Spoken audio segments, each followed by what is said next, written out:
College Football Inquirer with Ross Dellenger and Steven Godfrey. I am Andy Staples. Ross, you were in Baton Rouge. Did you get on the plane from Oxford? No. Did you just hop the plane with Lane Kiffin?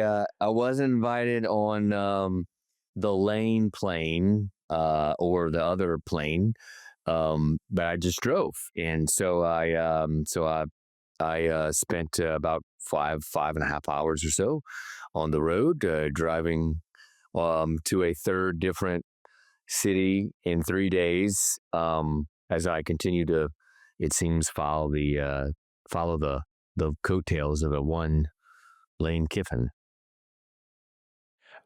Guys, we knew this was going to get messy because it tends to get messy with Lane, but it really boiled over, blew up on Sunday.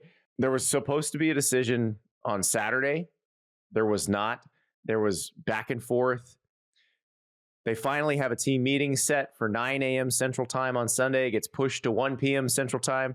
Lane Kiffin doesn't even show up.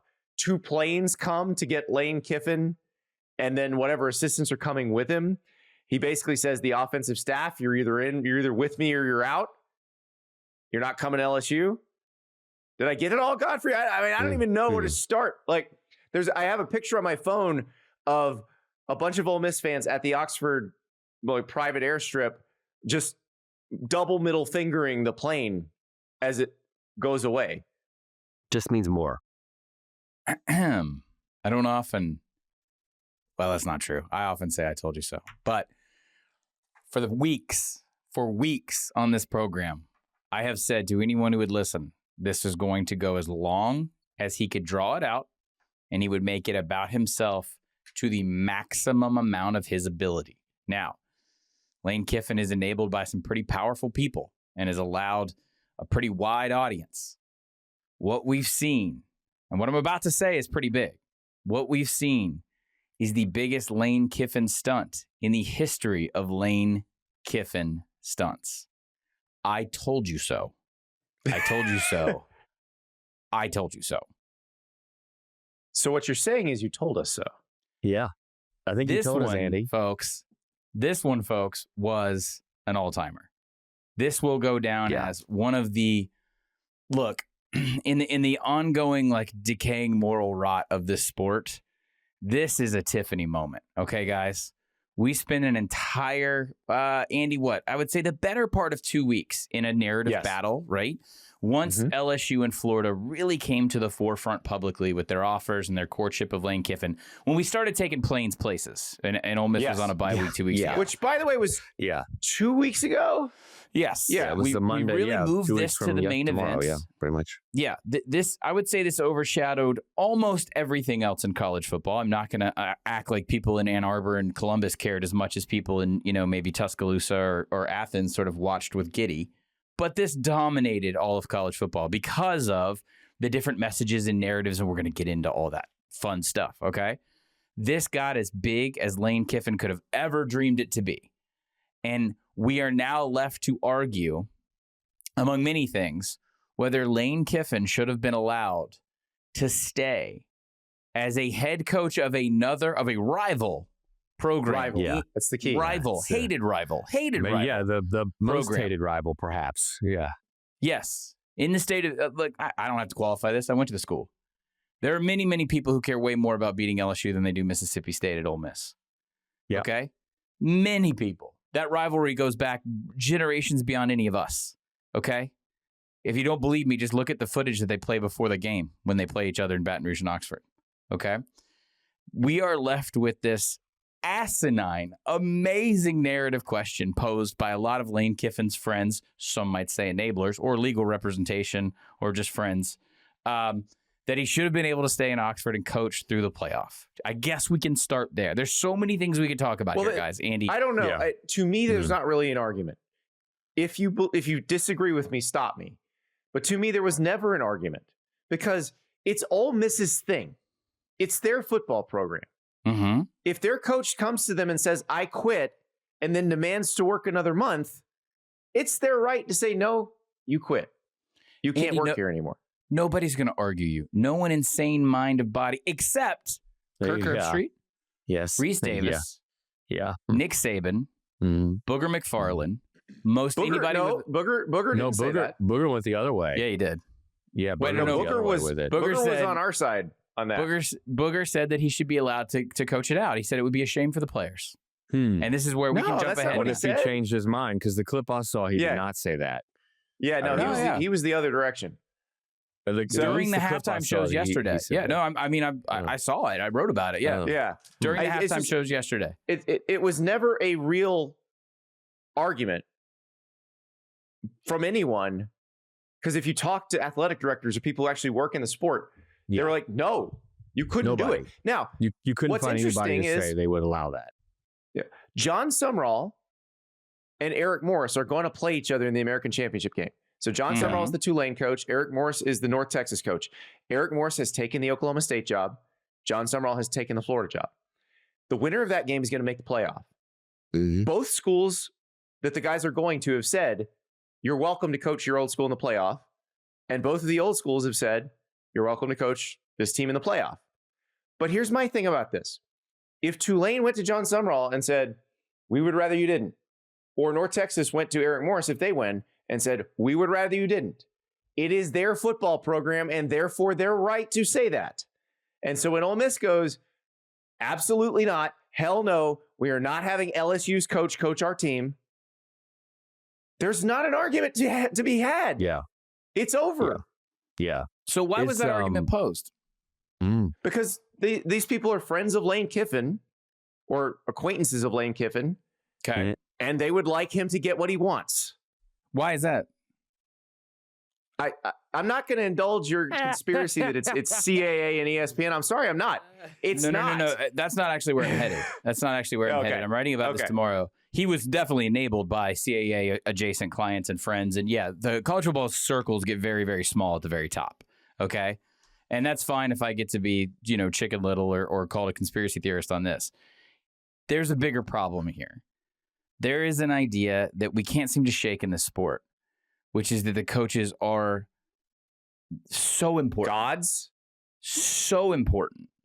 And no matter how much movement the sport makes away from this paradigm, the stakeholders and the power brokers in the sport still feel the need to reinforce that narrative. And I think this last 2 weeks, we'll call it saga, is a really, really good example of what's still sort Steven of stuck Godfrey, in the are crawl. you insinuating that in a sport where two coaches from the American Conference just leveraged multiple SEC schools into better gigs and better money, that the coaches might have outsized power over the athletic directors and the folks that they might be negotiating against?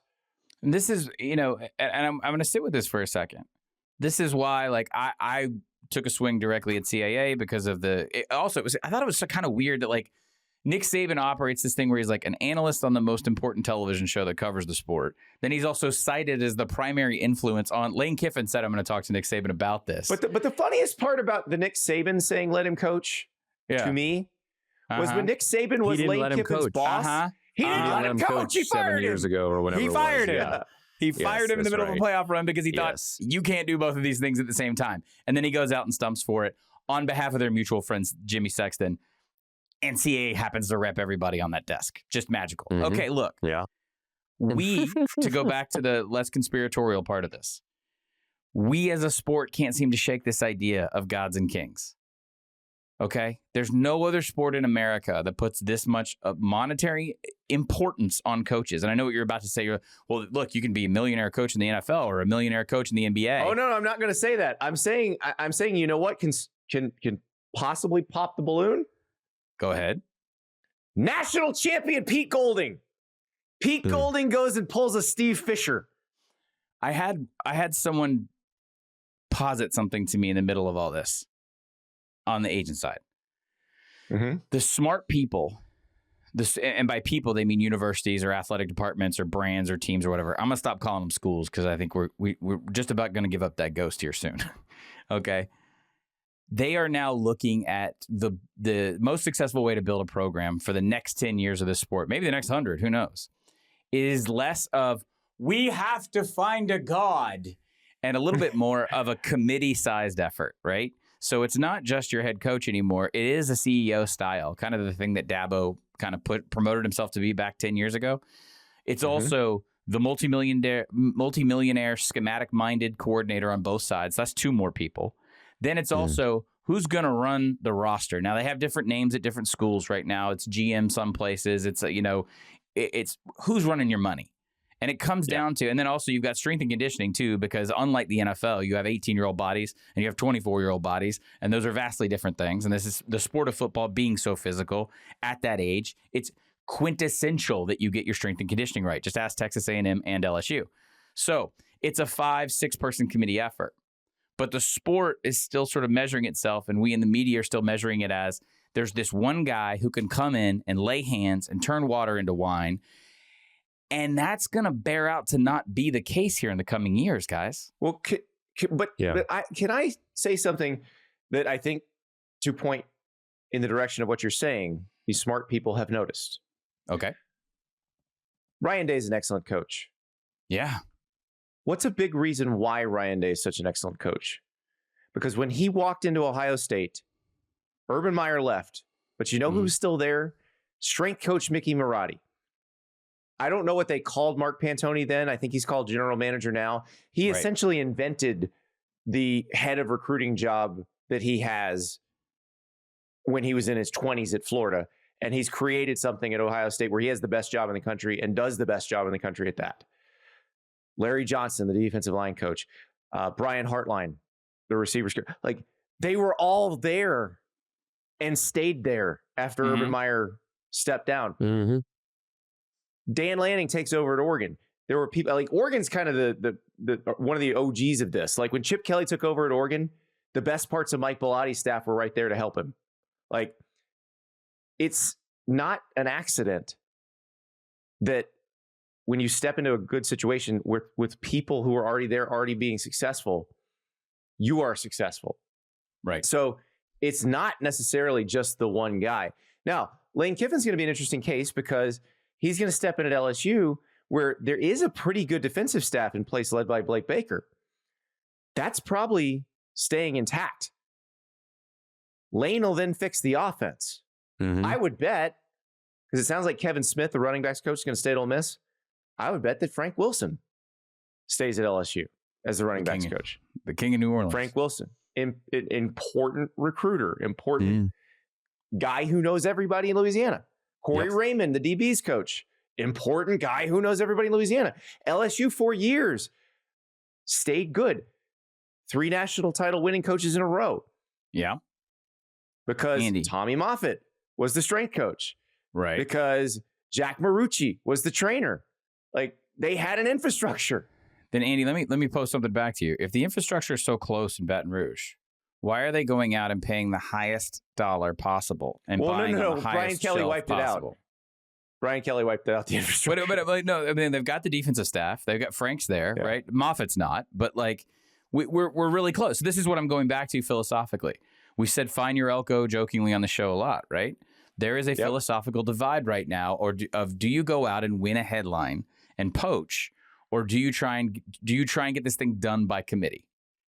There are a lot of really successful committees right now. A lot of people need to win headlines here right now, I think. And Excellent so I think that when the masses want a specific person, that all the way from probably, even though the governor said all that stuff about the contract, right? I think that everybody on down, from the governor down, I think wanted a specific person, and that was what they were going to do anything to get that specific person. And obviously in the end they did. And there is a lot of the headline perception, the winning the press conference, the winning the narrative sort of deal. But we all know, like, all of these coaches searches are absolute crapshoots, right? This whole thing could have gone down so differently. Think about Jon Sumrall was down the road, right, with Auburn, and Florida, right, was thought 3 weeks ago when I was there visiting Oxford. Florida was thought to be the favorite for Lane, and then LSU's, kind of sort of backup plan was maybe the guy at Missouri, right? So this could have gone totally different. Alex Golesh to Arkansas, which was reported, right, and never really signed. I mean, this could have gone down. He then used Arkansas to get Auburn when Sumrall went to Florida. Meanwhile, Auburn was inches away from promoting their defensive coordinator, inches away to the head job. Yeah, which is a whole other conversation we could have. But to Ross's point, who would you rather be tomorrow as you introduce your new coach to the masses? Would you rather be Virg Osbury, Florida's Scott Strickland, or Arkansas's Hunter Yurachek? Yeah. I would be the one who raises a title. Well, right. It's not about winning the press conference, it's about winning games. And that's what Scott Strickland and Hunter Yurachek are going to say, and they're right. Yeah. If your belly's so soft. But Virg Osbury is getting the praise, and those guys are getting destroyed right now by their fan bases. If your belly is so soft as an executive at this level that you can't withstand 9 months of criticism, then you probably don't need the job. Well, right. And I talked to Scott Strickland briefly on Sunday, and I actually think he's fine with it. I think he understands the criticism's coming and gets it. And he knows either this guy will win or he won't. And if he doesn't win, they're both gone. Really interesting point on Florida. I don't know, Ross, if you guys heard this as well. Jon Sumrall and his camp knew as soon as this deal went through and as soon as it went public that there would be a ton of criticism from Florida fans. Yeah. That was anticipated. They were prepped for that. Right. This is why it wasn't an accident that there's a press release where Jon Sumrall says something to the tune of, I'm going to hire the best offensive coordinator because having an explosive offense at Florida is not optional. Yeah. I read the message board. That's what that said. I have two questions as we enter into the transition out of this phase and we go into the offseason. I want to learn from the people. Like, I think these situations need more follow-up, and we tend to just kind of hit it and quit it in the media. One, Florida faded from the Lane Kiffin sweepstakes dramatically, and I want to know why. I have a couple working theories. I think the introduction of the GM, formerly the Jaguars, is part of this story. We'll get there. And then I can explain that too, but go ahead. All right. And then also, I'm really, really curious if, when looking at all the options that Jon Sumrall had, how much of a factor the blowback of being a defensive coach was, and when he finally settled on Florida, which was kind of the best of the options. We can talk about the Auburn part of it in a second. How much mind they paid to, hey, it is going to be a long road here. People are not going to be doing backflips this week. And Andy, to your point, they're not going to be super excited on the message boards in 7 days. No, and they're not. They are not excited. The GM thing, because where that is in relation to Lane, yes, Florida talked to 4 former NFL general managers who are currently working in the NFL. I think all of them are assistant GM somewhere. David Caldwell is the one they're going to end up hiring. He was the Jacksonville Jaguars general manager from 2013 to 2020. He's currently working with Florida grad Howie Roseman at the Philadelphia Eagles. So they did talk to these guys. It was made very clear to Lane, because I think the Florida people realized they'd made a mistake. It was made very clear to Lane, you can bring whoever you want. If you don't want us to hire one of these guys, we won't. And that was probably enough to spook him, though. Mm-hmm. I think it definitely spooked his representation. Well, and there's a lot. The whole thing about, like, I think the influences around Lane on making this decision.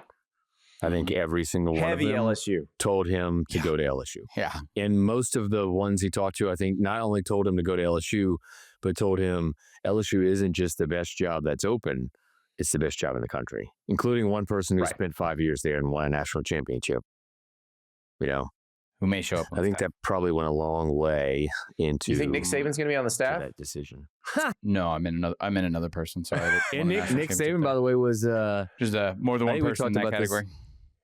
We talked about this a little bit, maybe a couple weeks ago, but like, you know, Nick Saban got on a call with a bunch of LSU administrators and other stakeholders maybe 3 or 4 weeks ago, and they asked what you would think they would ask, right? Are you interested? Will you do it?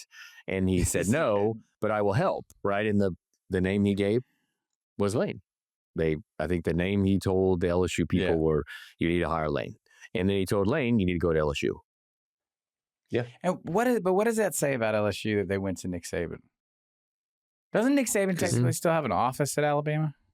Yeah, in the stadium. Yeah, but he can do what he wants. I mean, right. No. I find that fascinating that this is like, again, there's just not a lot of like foresight for the future here. We're still trying to scout. We're still trying to poach. We still don't have a tree yet. We're going to see a lot more of these cycles and searches until we can figure out what the blueprint looks like. Oh, I don't know. I think this cycle will be interesting because if they don't all hit or a few of them don't hit or a few of them are disasters, you're going to see a lot more coordinators getting hired in the next couple of years. Because this cycle was the obsession with the sitting head coach. Yeah. Like I heard tonight about a group of 5 school that just lost its coach. I think you can probably guess which group I'm talking about. But their AD has said it's going to be a sitting head coach. Like they won't even hire a coordinator. There's a number of factors that have led to this. I do think that this situation is going to be short-lived because it has to be. Because, by the way, you're going to run out of sitting head coaches. Like, if no one promotes coordinators up, like, what are we going to do here? You know, like Florida's mad because they hired another non-P4. Taking everybody from the transfer portal and not recruiting from high school anymore. And not recruiting. Like, eventually, someone's going to have to quote unquote take a risk and find someone that, like, the tree is going to have to bear fruit at some point. We can't keep doing this. Yeah, also, I think we'll see that. You pay top dollar every time for this. I think we'll see the backfill from these jobs, especially at the G5 level. I would think that we'll see some power conference coordinators be hired at some of these places. But I don't know. Maybe I'm wrong. Maybe it's just the trend is the head coach, and maybe it'll filter all the way down this year.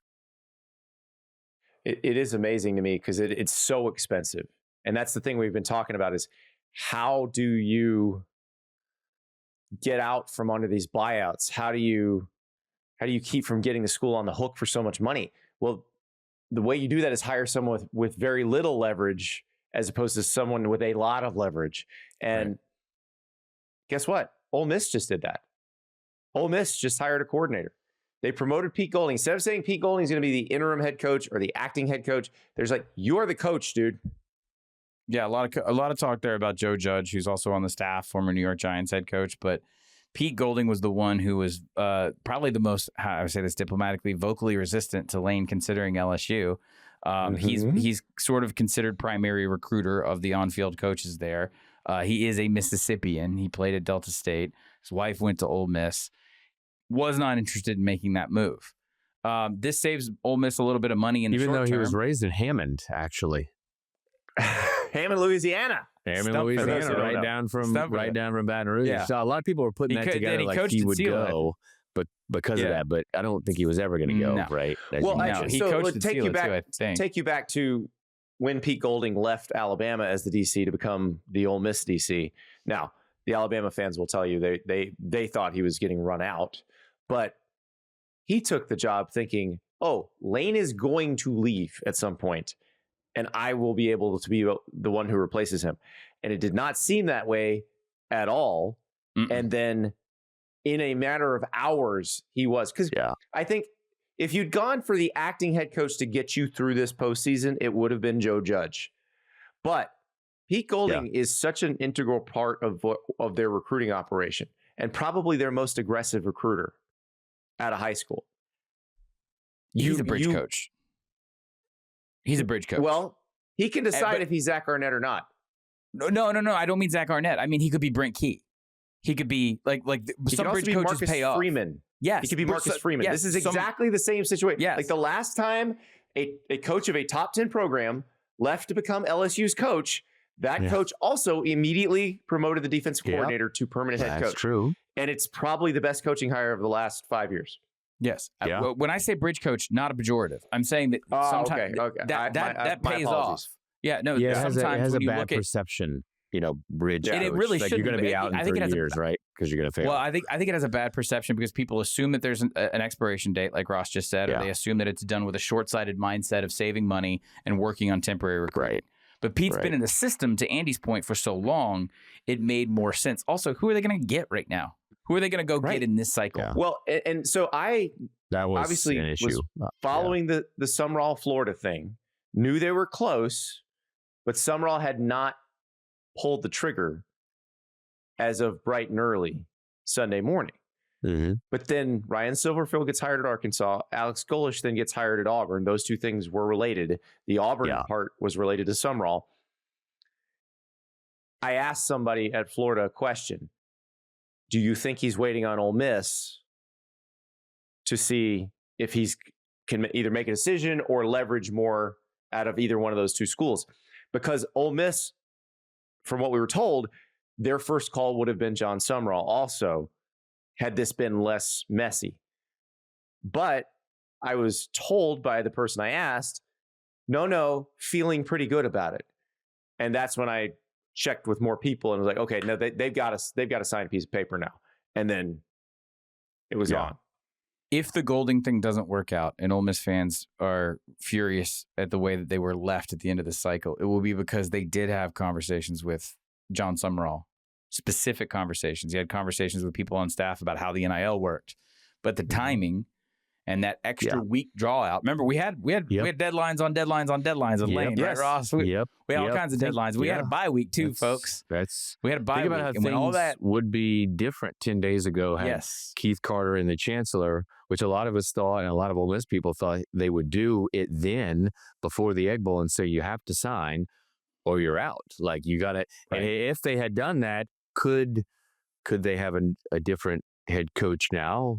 Maybe not. I think better chance. There was a let's call it a thought process in place in Oxford that there would be a little bit even more aggressive stance taken towards Lane with the timeline of a bye week before the Egg Bowl. And if an ultimatum had been provided earlier, they would have gone out with an offer to Sumrall, even with Tulane alive in the playoff hunt, with either Judge as Golding as some sort of interim. But the resistance from Lane, and depending on who you talk to in Oxford, a genuine belief from the Chancellor, Glenn Boyce, and the athletic director, Keith Carter, that Lane may possibly still want to do this, right? 20, 30%, and kind of dwindled throughout that extra week, Ross. That eventually put them in a corner to where like it became Pete's job de facto. Like there's nothing else you could do. You burned all your options by waiting as long as you did or allowing Lane to draw you out.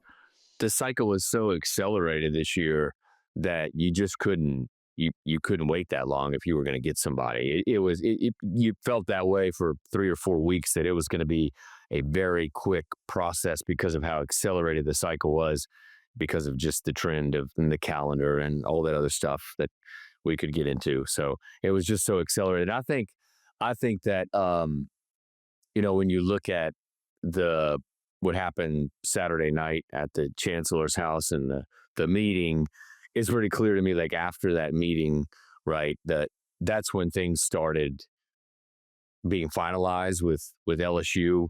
And I think that night there was some deep conversations that Ole Miss had with Alex Golesh and his folks. And I think a lot of people around Ole Miss thought that's where they were going. And then the Iron Bowl happened, and instead of a win in the Iron Bowl that would have maybe saw DJ Durkin as promoted to head coach, there was a loss in the Iron Bowl. And then Golesh sort of, moved toward Auburn and causing all this sort of domino to happen. Ross, there's an alternate universe here. There's a couple alternate universes here, but one thing I want to kind of touch on before we move past this. Underneath all of this is an Auburn job that was thought to be Jon Sumrall's for a very, very long time. Yeah. He was described to me this summer as Pat Dye 2.0. Okay. And Auburn, I think one of the main reasons, and I want to be careful how I say this because I'm not trying to stack a job against a job, but one of the reasons that Jon Sumrall is in Gainesville right now was that not all of the decision maker at Auburn felt the same way in the evaluation process, and then sort of let Sumrall kind of get out into the field, which coincides, again, with Florida just sort of pulling up in the Kiffin race. And I think depending on who you talk to, they're going to say Kiffin blew past it as an option. Particular people in Kiffin's family didn't want that as an option. I've heard that side of it. I've also heard that Florida maybe sniffed something out and said, you know what, we're gonna voluntarily back out of this sweepstakes. I'm not going to give them that much credit. They wanted Lane Kiffin. Florida. Okay. They wanted Lane. They wanted Lane Kiffin. Like, I'm not going to give them that much credit on that. Lane Kiffin picked LSU. It's okay. Yeah. Like it was to be expected. So, but I'm glad you brought up Auburn and Sumrall and Alex Golesh. We also need to talk about Arkansas and Ryan Silverfield. We also need to talk about a job opening in East Lansing. And it's not all SEC because we've got a new Big Ten job that opened on Sunday. We'll talk about it when we come back. We're back at the College Football Inquirer. And if you want to see Ross's hotel room, which I just guessed the exact hotel from sight because I doxed him. He stayed there multiple times over the last 25 years. You can watch on the Yahoo Sports Network. If you turn on your smart TV, look at your home screen, you'll see the Yahoo Sports Network icon. Click that. You get all of our shows from the Yahoo Sports Network. Also, yahoosports.tv. Go to that address on your phone, your tablet, your laptop, any device, anytime, day or night, yahoosports.tv to watch all of our shows, including this here College Football Inquirer. And now we have to talk about other jobs. But believe it or not, boys, the world does not revolve around Lane Kiffin, despite what he might have you believe. And let's be honest, we might have you believe because we just keep talking about him. But Godfrey, you were talking before we left off about the Auburn situation. Auburn was very much down the road with Jon Sumrall to the point where I was assuming for most of the last week that he was going there, that was done. Yeah, I knew that Florida had jumped in and talked to him. I knew he had talked to some other people too, but it seemed like he liked Auburn. Auburn liked him, but then it all changed. Let me figure out how to phrase this. People around John Cohen aggressively suggested, aggressively suggested Jon Sumrall when the job when they got to the actual business of it after the smoke cleared on Freeze. Everyone around the industry, this is just one of those that kind of felt like, oh yeah, right, like that's of course, like that's going to happen. It stayed that way for a while, and then I was informed, midweek last week that Cohen was exploring other options, and the entire time Cohen was very, very interested in Durkin and very smitten by the possibility of keeping Durkin, to the point where, Ross, I think you said this last segment, we might be in an alternate reality where Auburn's play calling is a little bit different. They win the Iron Bowl, and DJ Durkin is the head coach on the Plains right now. They didn't put Vaseline all over the football? That too. So that is interesting to me. And again, it's like one of these things I like take a note. And I'm like, when I can get in front of all the right people in the offseason, when we're not all rushing around trying to confirm things and break things, like I'm like, all right, what was like, how did this turn? I'm very interested in Florida that way. There was the notion out there that they would ask Sumrall to potentially keep Durkin on staff, which, yes, if you're hiring a defensive guy and you ask him to keep your current defensive coordinator, that is usually going to be a non-starter. Andy, one might ask, why the hell are you doing that to the person who would ask Jon Sumrall to keep, like, does DJ Durkin know of some sort of secret treasure somewhere? Why are we so invested in one DJ Durkin? Perhaps one might ask the AD Cohen.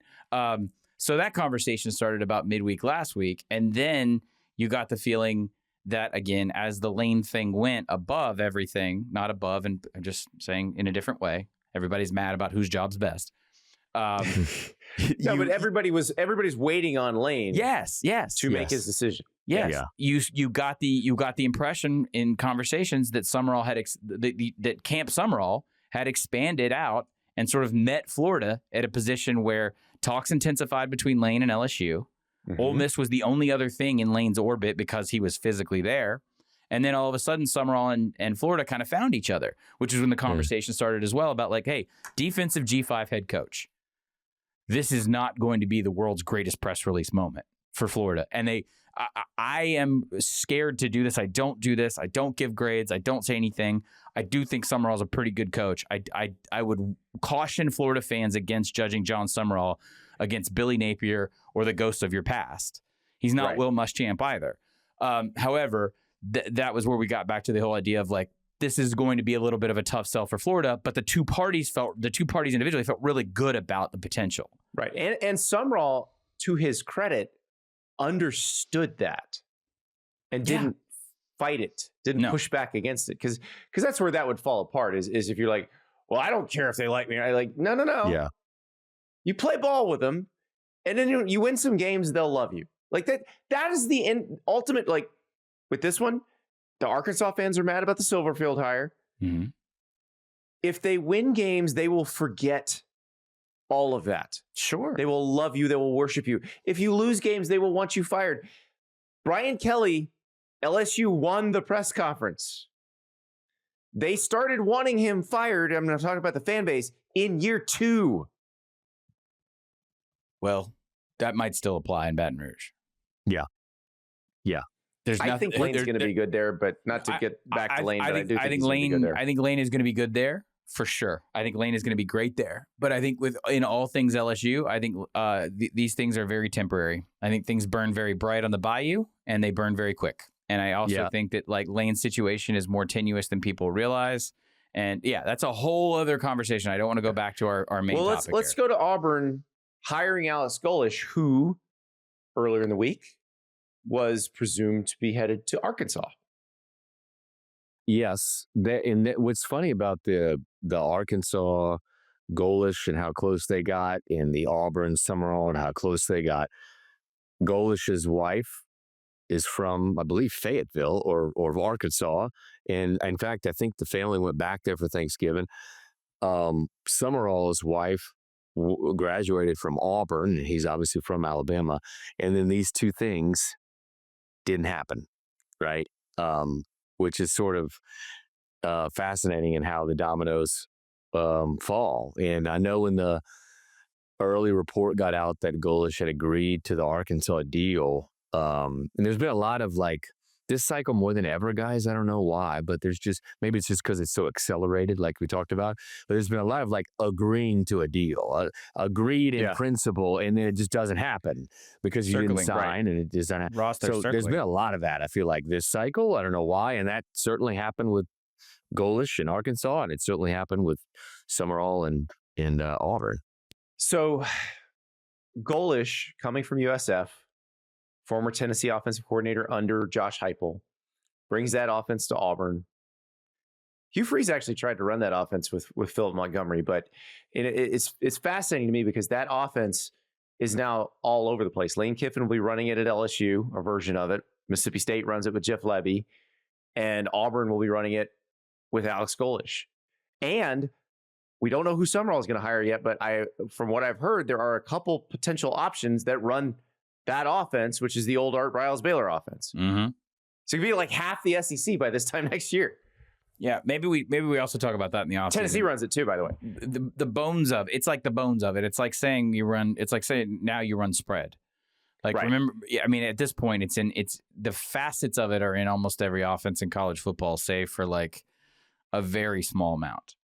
So they're all running variations of it. I mean, that's safe to say. Do you think that Florida would? All right, I'm gonna throw a fastball at you if you're the University of Florida right now. Okay, you need to sell the offense quickly. There are some other coaches that are going to be in this situation as well. But you've hired the defensive guy. You need to sell offense quickly. Do you go out and find someone off that tree, or do you try and do something that differentiates it? And I'm trying to do this without saying names right now. Yeah, sorry. I'll say names. Okay. I'll tell you who I would, and it's not somebody off that tree. Because I think that offense is getting too common. I think it's getting to the point where we had with the air raid in the Big 12. Where everybody ran it, so defensive coordinators figured it out even faster. Yeah. The one that would be complementary of the style that a hard-nosed defensive coaches. I'm curious if you're going to say who I think. Buster Faulkner. Yes, sir. Okay, okay. Yes, so this is what I've been trying to talk about without talking. Which is a spread out, innovative offense. Yeah, but pounds you on the ground. But passes the Brent Key seal of certified satisfaction. Yeah. Buster Faulkner is a really interesting name, and Buster Faulkner's name has come up in a couple different places as defensive guys were potentially circling jobs. Buster Faulkner seems to be every defensive head coach's favorite offensive coordinator. That's what I was going to say, but I didn't know how far. They aren't going to try to run at warp speed, which forces your defense to be on the field for 100 plays a game. Absolutely. Though I would argue, and this is where I'll argue back for or give some grace to the folks that are considering the veer and shoot, which is what they call the Briles offense now, the veer and shoot tree guys. Like Josh Heupel has done a really good job adjusting that offense to let Tim Bakes run his defense the way he needs to. Andy, they ran it a lot last year. They ran it way more than people realize. They had to be power run. That's not a go back to old Baylor. Right. That's not a primary throwing offense. They want to run for 300 yards. Yes. But the receivers are split out wide so that Yeah. so the backs have more space. Yeah. I'm talking about tempo and pacing. Like Heupel has done a really good job when he feels like his defense is better than his offense, which was not the case this year, but was definitely the case last year. That he lets it cook. The Oklahoma game last year, Tennessee does not look like it does not look Brilesian in any capacity. It looks like old Slobberknocker football. So yes, to your point. Okay, but let me go back to then as the Floridian and the graduate here. Mm-hmm. Can you sell that to a Florida base that just sort of has arms crossed and like? Well, you just hired a G5 head coach from Louisiana, from a school in Louisiana, which you knew was going to piss off the fan base anyway. Mm-hmm. You can't piss them off more than you already have. So just do the things that make the best football decisions you can make, and don't worry about public relations. I like it. I like that answer. Yeah. All right. Let's talk Arkansas, because Hunter Yurachek, I feel like is the person who is viewed with the most skepticism, because he had to jump in for Mack Rhoades as the College Football Playoff Selection Committee chair. So now he has to answer all those questions every Tuesday.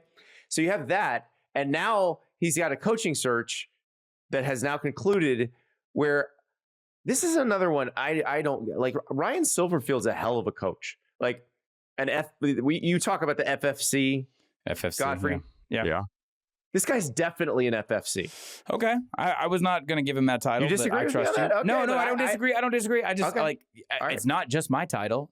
Hey, I never coached. I listen to coaches when they say that. So I trust your opinion here. I think, Andy, that this is less to do with Silverfield and more to do with the fact that when that job opened, we talked about, are they going to go for the Calipari splash hire?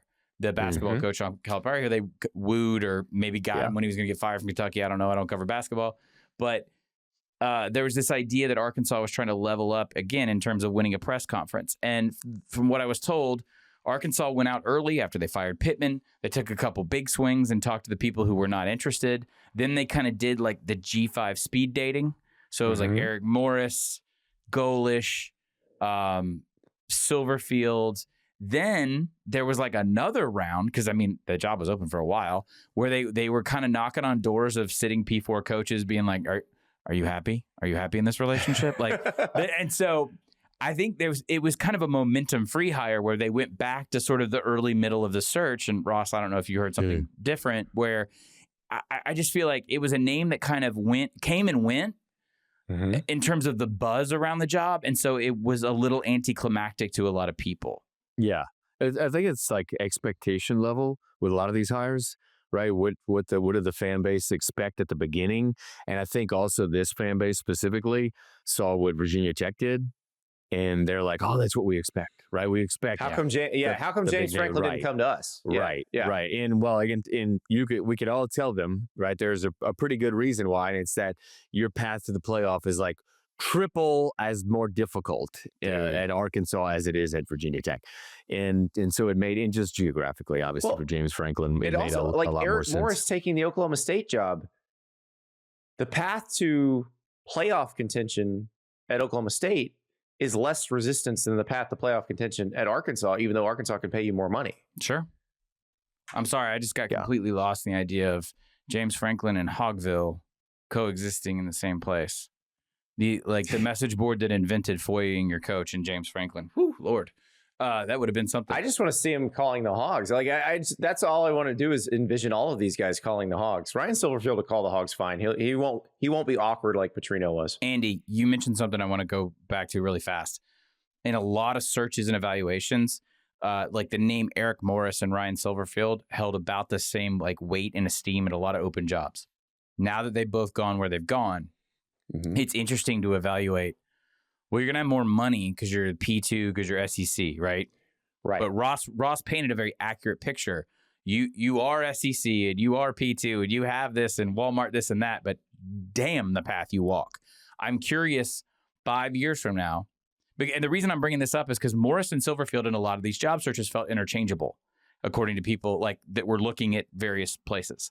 So is life better in Oklahoma State in terms of a path in, or are we going to look back and say, no, you've got to jump ship to the Power 2 if you get a chance? Well, we'll find out, because I would assume that Eric Morris is bringing his quarterback, Drew Mestemaker. He is a great evaluator of quarterbacks, finder of quarterbacks. He found Cam Ward when he was at Incarnate Ward. He brought him within Washington State. He found John Mateer when he was at Washington State. He found Drew Mestemaker, who never started a high school game at North Texas. So, like, can he get those guys at Oklahoma State? And will they stay at Oklahoma State? Because he may not be in line to move the next time there's one of these. Mm-hmm. And they might just bounce to, I don't know, an Arkansas, where they have more money to pay them. Yeah. We'll find out. Yeah. Well, it seems like, too, like, this coaching cycle, and really the past too, but especially this one, there was a lot of selling from coaches during searches of, I'm going to bring this player and that player, right? And certainly his quarterback was a huge selling point in all these searches. I mean, he interviewed, I believe, like Godfrey said, Arkansas, and I think he's probably spoke out to UCLA too. And I think the whole deal was the same. I mean, not just getting me, but you're getting some of my guys, including the guy. So let's talk about a job that is open, that has not been filled as far as we know, not yet tonight. Michigan State opens on Sunday. Jonathan Smith fired. Crazily enough, the Spartans actually did finally win a Big Ten game on Saturday. They beat Maryland in Detroit. And you thought it had cooled down. You thought they had come to the conclusion that maybe it'd be like Wisconsin, where they say, okay, we'll just reinvest in the program. But new athletic director Jay Batt did not hire Jonathan Smith. Jay Batt comes from Georgia Tech. Before that, he was at Alabama. You talk to some people there and you realize, okay, there were signs like AD's not hanging around the football program as much anymore, which usually is a sign that we're about to move on. And so on Sunday, they move on. What kind of job is Michigan State, guys? Well, it's filled. Andy. Is Pat Fitzgerald definitely in? Because it's filled. Okay. Okay. All right. Yeah. Okay. Pat Fitzgerald is going to be the next coach of Michigan State. Because his name came out 40 minutes after the firing, and then it's not been officially confirmed yet. That deal sounds like it's a few days, if not a few weeks, in the making, so to speak, which is great. Like it was very boom. It was like firing Tom Herman, hiring Steve Sarkisian. Right. I think that hire makes a ton of sense for Pat Fitzgerald and for Michigan State. I thought too, Andy, that Jay Batt maybe was going to give Jonathan Smith one more year. Especially, they did win the last game. But against Mike Loxley, who got one more year. Yeah, you kind of thought that they might give him that, but I'm guessing Pat Fitzgerald's availability and was something that enticed Jay Batt. And we're gonna Godfrey, find out. You have a different take on this. No, I'm sorry, my face betrayed me. You said that. I mean, look, winning at Northwestern and how you win at Northwestern is not the same at a place like Michigan State, and I understand that. Yeah, different era too now. Right? Completely different era. Absolutely. And he's been out for 3 years. It was how you won at Michigan State when Mark D'Antonio was winning at Michigan State, which was before Urban Meyer reached the height of his powers. Well, guys, that's another thing I was going to get to. Yeah. I mean, y'all know, Godfrey, you probably follow the search just like Andy. I mean, all this search stuff is Fitz interviewed at several places, and the concern was he's been out a little too long in his last couple of years at Northwestern weren't great. But again, it goes back to the hiring, the trend. Got to have a sitting head coach. Got to have an experienced head coach. This is where I'm going, Ross. Seems to be the obsession. You wanted to spend a lot of money to get rid of Jonathan Smith. Okay. And I'm not going to argue with the results on the field because it was not working by any measure. And there wasn't going to be the kind of institutional support that you saw at Wisconsin. Those are different cultures. Wisconsin's not, I think Wisconsin obviously didn't want to admit to the error, but they're going to undergo an experiment to see how wrong they were first. That wasn't going to happen with Jay Batt coming in after Smith in East Lansing. But Pat Fitzgerald, 14-31 in his last 4 seasons at Northwestern. No, okay. And Pat here's Fitzgerald. Wait, before you go that, because I think it's important to look at these. Okay. There's a Big Ten title game appearance in there. In 2020, 7-2 in 2020. I don't know about you guys, but do any of the results of the pandemic make any sense? No. You remember Indiana so was you can't really count them. 1 or Game whatever. day hosted Coastal Carolina and BYU. Yeah. That's the Yeah, first it's thing I can say off So the top of my head. Your last 3 full seasons at Northwestern for Pat Fitzgerald, non-pandemic edition. 3-9, 3-9, 1-11, a total of 3-24 in conference play. Are we sure he's going to save a Big Ten program right now? Yeah, it's good. A guy question. who was we got a pretty good trend going of guys who spoke out against player agency and spoke out against wanting to be a part of this new world and how they've done in the new world. We're starting to really kind of see this bear out. And this was not a guy who was particularly progressive about player rights and I'm not just talking about the unionizing effort. That thing's, I think, may have been blown a little bit out of proportion. This doesn't strike me as somebody who's going to be like, man, I can't wait to work with a GM. I can't wait to really to recruit aggressively out of the portal.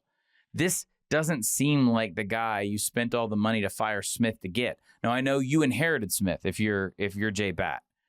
This just, and Ross, to your point, it's very, very obvious that this was already done and they waited to fire Smith as a formality and then the news came out. So they're really convinced that this is a good idea. Yeah. It's and maybe, again, it goes back to like, all right, this is an experienced head coach in this league. And it's sort of a trust thing. And maybe I'm just guessing here that Jay Batt has had conversations with Fitzgerald about, all right, this is a new era. So you're going to have to get that GM. You're going to have to get this guy. You're going to have to get that. You have to surround yourself with these people.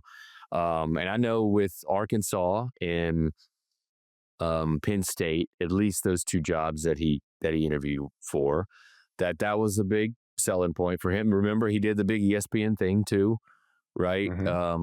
Like video, like online stuff, just trying to sell that, even though he's been out for 3 years or so, he's ready and he understands the game and all that stuff. I guess we'll see, because this is no easy job. I will give him a chance to make up for what we just said, because he's now at a place where he does not have the same recruiting shackles placed upon him that he did at Northwestern. He can recruit from a much deeper pool. He can go sign pretty much anybody he wants. So perhaps that makes a difference. That's correct. But also Pat Fitzgerald boasted and like he wore all that Northwestern shit on his chest, literally. Like that's what he sold. This wasn't a guy who was trying to pull Northwestern. It was his job. I know. He was Northwestern's That's my point. coach. That's my point. I don't know if Northwestern brain is going to work at Michigan State. I don't think that this is some dynamic SEC level recruiter dying to get out of him. And now that he's in East Lansing, he's suddenly going to be landing 5 stars. I just think it's not. It's just shocking how much of a slam dunk hire this is sort of being sold to be by Michigan State. I thought it at least worked the field a little bit more. Well, we'll see how it works. Ross Dellenger has to go. He's going to go hang out with Lane. I don't think that's what he's doing, but he has to go. We will be right back. Steven Godfrey and I have to talk a little bit about the actual football that was played this weekend and what it might mean for the college football playoff rankings, which we'll be talking about on Tuesday's show. We're back at the College Football Inquirer. Steven Godfrey. We do need to talk about actual football games that happened on Saturday. I was at Ohio State and Michigan in Ann Arbor. Ohio State broke the streak. Big deal for them. I'm not sure the game thrilled anyone other than Ohio State fans because it was kind of a mushing. Pretty much after Ohio State declined a penalty that would have made it 2nd and 15, made it 3rd and 5, and Ryan Day essentially told Sharon Moore, you don't have the dudes to get 5 yards. And we all know it. That was pretty much the end of the game. Do you remember how we talked about how Ryan Day is obsessed with beating Michigan by being Michigan? Remember that? Yeah, that was the whole criticism. Yeah. It kind of felt like not the entirety of that game, but it was like, no, I really do want to make this as physical as possible. Because I think at one point towards the end, and maybe there was some junk time, I don't know if Michigan had positive rushing yardage at all in the second half. They didn't. I believe it was -8. Now, granted, that's Ohio State's defense is that dominant this year. Also, the 20-play drive that resulted in a field goal, that was, Day talked about that. I think that was more dealing with the weather than anything else. It was blowing snow at that point, and they had a comfortable lead. All he wanted was to get a 3-score lead and shut it down, essentially. Yeah, but which they did. They essentially operated with total control after about the second quarter. So yeah, when they went for it on 4th and 5, and Julian Sand throws a 35-yard touchdown pass to Jeremiah Smith in the corner, that was it. That's when you're okay, it's over. And they hit a long Carnell Tate touchdown. See, that's the thing. Ohio State at its best is a mix of the fantastical, acrobatic, aromatic is about smell. I'm sorry. I was trying to smell something good there. Maybe they smell good. Probably not during the game. But a mix of that, the wow athletic factor and the physical. That's when they're at their best. And they were at their best. That was vintage slow cooker Saban earlier at Bama. Yeah. Yep. Yeah. That's what they wanted. That's what they got. So that helped all the bubble teams because Michigan winning would have really hurt all the bubble teams. It did. Texas A&M losing to Texas on Friday night.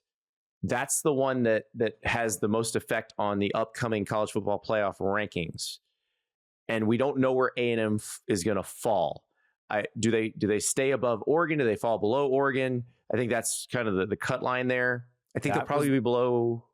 I don't know if are they below? Are they ahead of Ole Miss? Below Ole Miss? Because Oregon and Ole Miss are right together. I just feel like I'm on the Price is Right now. I mean, like I don't have anything to base this on because I think the committee is obviously subjective week to week. The Texas win felt especially deflating in my neck of the woods. The Vanderbilt camp definitely felt like that one hurt. That one hurt. Yeah, because Vandy goes to the Neyland Stadium, crushes Tennessee. They're 10-2, but I don't see a path for Vandy because Texas has a head-to-head win against Vandy and will make the argument, well, we could have just scheduled Rice instead of Ohio State. We had a very 2007 Les Miles-esque PR, sort of just add water PR campaign from Sark after the game. I'm not criticizing the merit of his argument because, as we have discussed on the show before, I think everyone is in favor of big, fun, engaging non-conference games to start a season. We want our Texas-Ohio States. So he's got a leg to stand on. It was amazing at how quickly that all took shape after the A&M win. What, if anything, did we take away from A&M now combining that result with 95% of the giveaway against South Carolina? And then we start to look at the schedule. And with them not playing they played the bottom of the SEC for the most part. Now, the one thing they have that other teams might not have is they have a win against a team that is currently in the field. They beat Notre Dame. They did. So that helps.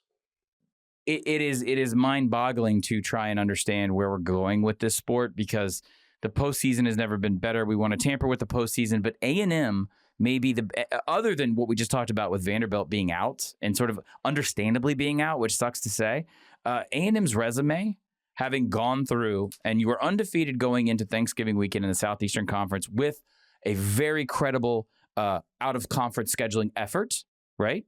So very credible out-of-conference road win. Yeah, but so those things should automatically equate to a wonderful resume. And yet, the more we bloat these conferences, the more you have the happenstance. It's kind of funny, Andy.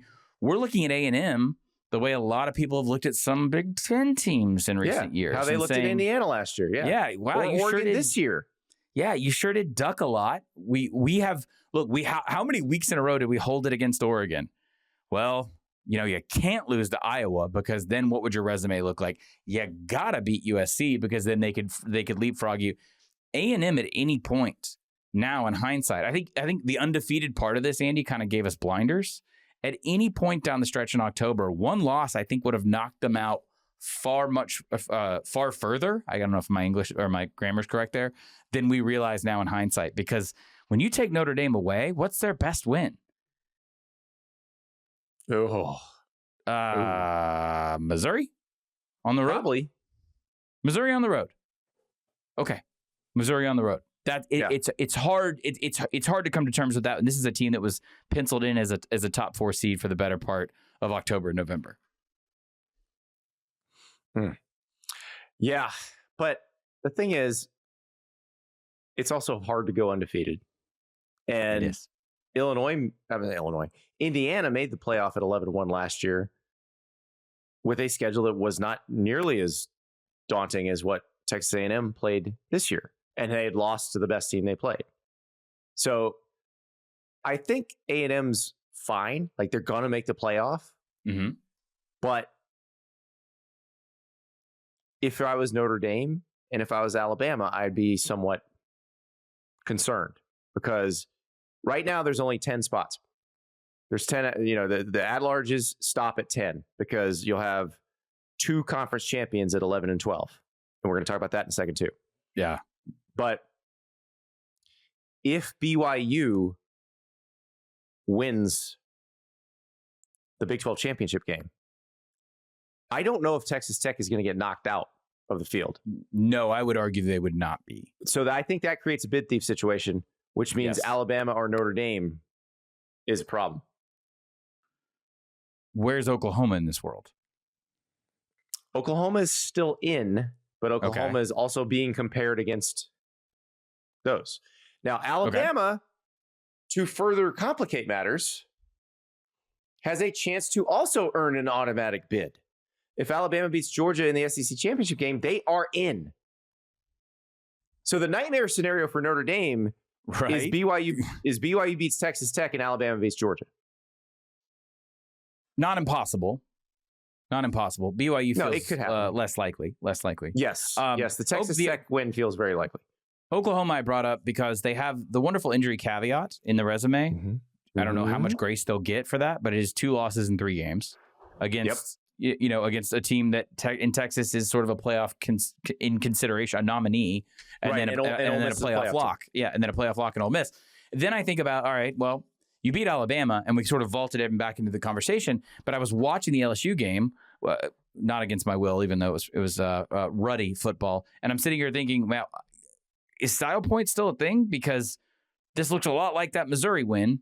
Like you're not giving it a sort of exclamation point or a headline, and then you look up and they're 10-2, and the only time they lost is because when their quarterback was really banged up. So it's the least sexy, if not a more complete resume in Oklahoma. Now, I will try and transition, which is normally your job. Those California Bears, Andy. Those pesky California Bears provided us a wonderful scenario, which is on the other side of the ACC, the other Atlantic coast, the original Atlantic coast, the one on the east side. We now have the Duke Blue Devils in the ACC championship. And all across America, Andy, all across America, your wish is coming true. You said at the very beginning of the season, I wish people would understand it is not locked for conference champions. It is the, Andy, five highest ranked conference champions. And there are more than 5 conferences. So Virginia plays Duke. Virginia has been the most consistent team in the ACC all year. Virginia beat Duke a couple of weeks ago, 34-17. More than likely, Virginia will win the ACC championship and nestle itself in very comfortably at the number 11 seed. But it is possible that 5-loss Duke beats Virginia, wins the ACC, and then is not ranked as high as 12-1 Sun Belt champion James Madison. In which case, the champion of the American, the winner of the Tulane North Texas game, would probably move up to the 11 seed, and 12-1 James Madison would move to the 12 seed. And the ACC would be left out of the college football playoff. As they should be. Nothing against the ACC, but with Miami sitting at 10-2, just outside the at-larges, just a hair away. Don't throw a bunch of interceptions at Louisville on a Friday night. The other fun thing about this situation, Andy, is that if this were to happen, and how we think the UCLA situation is going as of this recording, that would mean you would potentially have 3 out of 12 playoff teams with a departing or departed, in my alma mater's head coach. You would have, assuming Bob Chesney gets a job, which we believe he will. Assuming Bob Chesney might be going to UCLA as we record this, right? So you'd have Bob Chesney at JMU. You would have the winner of the American because it's down to North Texas and Tulane. Both of those coaches have now been betrothed to other places. And then, of course, Ole Miss. What an interesting situation to discuss in the offseason when we talk about this calendar. 3 out of Yes. 3 out of 12 is not great. Not a great look. Not great. But guess what? Are you moving Christmas? Are you moving Probably winter not. break? Are you getting rid of semesters? Then you're not changing the calendar. So figure it out. Wait, Andy, you told me I was a conspiracy theorist. Are you telling me that Nick Saban saying fix the calendar is not the solution to every problem? I'm saying, since Nick Saban's been saying fix the calendar, I've been saying, do you plan to move Christmas? Now, Nick Saban could probably get Christmas moved in one state of the union. Yeah, and maybe two now. Your longtime friend Stuart Mandel wrote a column, made nice mention of a fact that the transfer portal could have moved. We could have moved that, right? We did move. Right, but it was up for a move in one direction or move in the other. The transfer portal exists where it does now after the vote by the coaches because there was a concern of players walking out on their team. And now we could have a playoff with only 8 sitting head coaches of 12 teams. I'd rather Crazy. I'd rather the coaches walk into the players. So I'm fine with that. I would too. Okay. We will get into all of the college football playoff machinations on Tuesday night after the rankings are revealed. We have one more piece of coaching news. We were stretching a little bit because we knew this was coming. I was vamping, trying to read what if we were going to do this. Are you ready? Yes. Go On ahead. Three's Pete Nakos and Chris Lowe reporting that Mark Stoops is out at Kentucky. He is owed a $38 million buyout. His contract stipulates that it is all paid within 60 days of termination. Matt Jones from Kentucky Sports Radio, probably the most plugged-in guy in the state of Kentucky, I believe said that Stoops may be willing to play ball on the timing, not the amount, but the timing. Yeah. So that would help Kentucky a little bit, but he is out after 2 very bad seasons. And look, 2 weeks ago, Godfrey, it felt like he was in very good shape because they had beaten Auburn, they crushed Florida, but then they get hammered by Vanderbilt and they lose 41-0 to Louisville. And you cannot get skunked by Louisville if you are already on the ropes as Kentucky's coach. For context, 2 things I want to point out if you're not interested in Kentucky football that would probably give you a little interest. One, Kentucky loses its long time assistant Vince Marrow from Kentucky to Louisville. Leaves Mark Stoops, goes to Jeff Brom. Interesting how these things, turn Funny up on how the that field. I want to go back as well, and I want to say that you said this, Andy, maybe on the air, certainly to myself and Ross, following either the loss to, I believe it was South Carolina or Georgia this season, and then I heard this in subsequent conversations with individuals, the money's been there. The money was not the problem. It was interesting that they got a little bit of a dead cat bounce. This is, I guess, if you're trying to find the silver lining on another $30 million dead money buyout to a college football head coach who basically said at his press conference, I don't care. Okay, that's basically what he said yesterday. If you want to find the silver lining is that rivalries still matter. Because to your point, sir, I don't know if we're having this conversation right now had they, I don't know, scored a couple points against I don't think we're having it at all. Yeah. I think if they play a competitive game against Louisville, even if they lose, they're probably getting ready for Mark Stoops for another year. They liked what they saw out of Cutter Boley, their young quarterback at the end of the year. So there was, a shred of optimism, I suppose. But it would have, if you kept him at this point, it would have been similar to the situation with Florida State Mike Norvell, which they have kept him. Oof. Where there is no optimism whatsoever. The donor base is completely deflated, does not want to help, does not understand what to do. Mitch Barnhart, so Kentucky the athletic director at Kentucky, Mitch Barnhart, it was no secret that Stoops and he had sort of worn out their welcome with one another. It just kind of had to be time. And that's when the dollar amount, I'm sure you get this in your non-work life. Like I get this where people say, how is this possible? How are you paying this much money to a man to go away, to not work? And there's a larger apparatus at play, right? It's also like, why do you fire a guy in September? We talked about this all the way back when Brent Pry got fired at Virginia Tech. It's because you need people to go through those turnstiles. You have to show that you care about your business. And I think what that result was essentially a point of no return for the business of Kentucky football.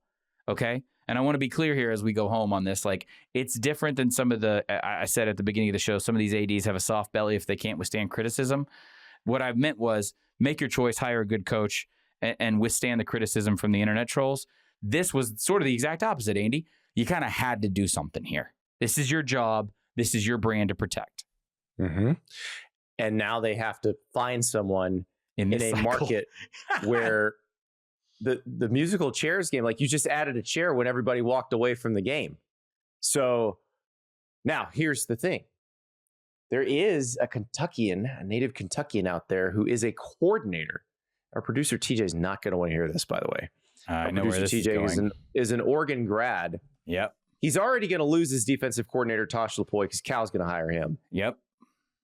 The tree, Andy. The tree. We talked about the tree for Dan Lanning. Yep. Will Stein, offensive coordinator for Oregon. He played quarterback at Louisville. So, He did. You know, but they won't hold that against him. He's still a native of the state, and he has family that I believe he has a family member who played football at Kentucky. I think there's a connection there too. There's a long history. There's a long history of Louisville and Kentucky alumni working for the other university. Right. It's like Auburn and Georgia. History. Yeah. So it is. That's right. So Will Stein would be a very good candidate. I'll give you another candidate who is a sitting head coach. He's got a championship game to play. This would be a great place for Dan Mullen to return to the SEC.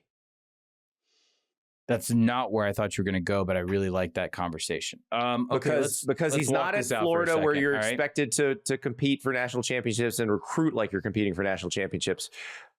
All you need to do is coach them well and develop them well. Get the occasional good player out of the portal. Like, that's the spot for Dan Mullen, who was probably the best coach in Mississippi State history. I just pulled up, and this is from an AI bot that got delivered to me. So, you know, your mileage may vary. 10-3 overall against Kentucky in his career, because when he was at Mississippi State, Kentucky was the cross-divisional permanent opponent. So I know there's a long history of playing against the Wildcats. So what I'm kind of leaning at is the perception of his value, because what you're saying, and I don't disagree with this, because Dan Mullen at Mississippi State, that's apex Mississippi State. That program was more consistent than it had any business being. They were going to the freaking Orange Bowl in the New Year's Six, okay? And Kentucky, and I called Kentucky the best job in the world for years, because if you can win 8 games a year there, they will pay you like a top shelf SEC head coach and never expect you to win the conference title. Meanwhile, at Florida and LSU and Auburn and Tennessee and Alabama and Texas A&M, your ass is grass if you're winning 8 games a year. I too wrote a very similar column years ago for SB Nation when Stoops' initial rollover of you win 7, you automatically get extended by a year. I thought this is the greatest situation I've ever seen in college football. Also, do you remember how long they waited for Stoops to get good? It was like 3 seasons of sub 500 ball. Do we remember how bad the Joker Phillips era was? I do. Yeah. Dan Mullen, back to my original point, what Kentucky would be saying is we're acknowledging we don't have the aspirations in terms of recruiting and prowess and A tier of a Florida, where he did not work out, but we know we could be at Mississippi State's level, if not better. And I think that would play in the bluegrass, would it not? It would. And the thing is, though, I'm not sure it's the best job in America anymore. And I'll tell you why. Why? You know who I grew up rooting for as a child, right? The Gamecocks of South Carolina. The South Carolina Gamecocks, who kind of the Chicago Cubs pre-winning the World Series of college football, where Williams-Brice Stadium was full, even though those fans knew they were getting punched in the stomach at some point during the season. They knew. It was never going to go well for them, ultimately. And then Steve Spurrier gets there. He beats Clemson 5 times in a row. He wins 11 games 3 years in a row. And it's like, oh, we're good now. Yeah. And all of a sudden, the expectations rise. That's right. Past the level that they should. It's the hope that kills you, sir. Yeah. It's a hell of a drug that winning. And that's what Stoops did to Kentucky. So I have to actually find a new best job in America, because I think Stoops made the standard higher than it has to be the best job in America. The best job in America is a job where they will pay you like a coach who wins conference and national titles. Okay. And never expect you to win one. Basketball's always a focus. They've got a lot of money, right? They only care about football to be respectable. You know, there's a universe. I will disagree with you on that. Kentucky football fans are pretty devoted. It takes a lot to make them. No, I said winning above. You know, I live in Nashville. Yeah. They were so happy to drive down for those Music City Bowls. Okay, so again, basketball-minded, deep-pocketed, kind of a country club atmosphere because they can pay you really well. They want to be respectable, but they're not going to ask you to necessarily win national championships. There's a university in Chapel Hill. Just saying.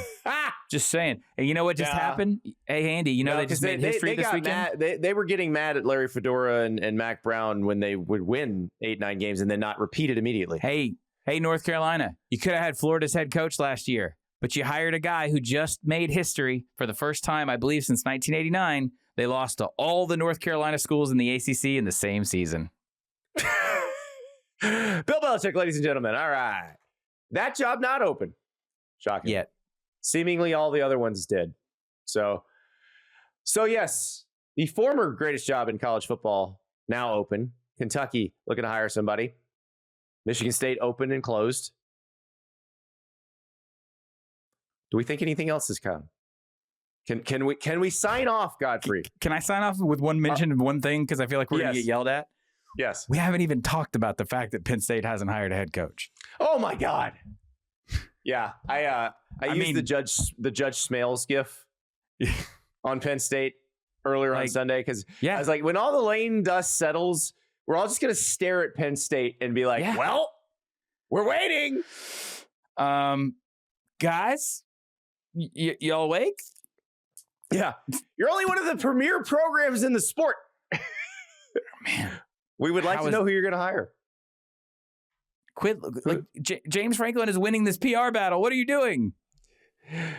It's not about winning the PR battle. It's not about winning the press conference, Steven Godfrey. It's about winning games. It's about the football.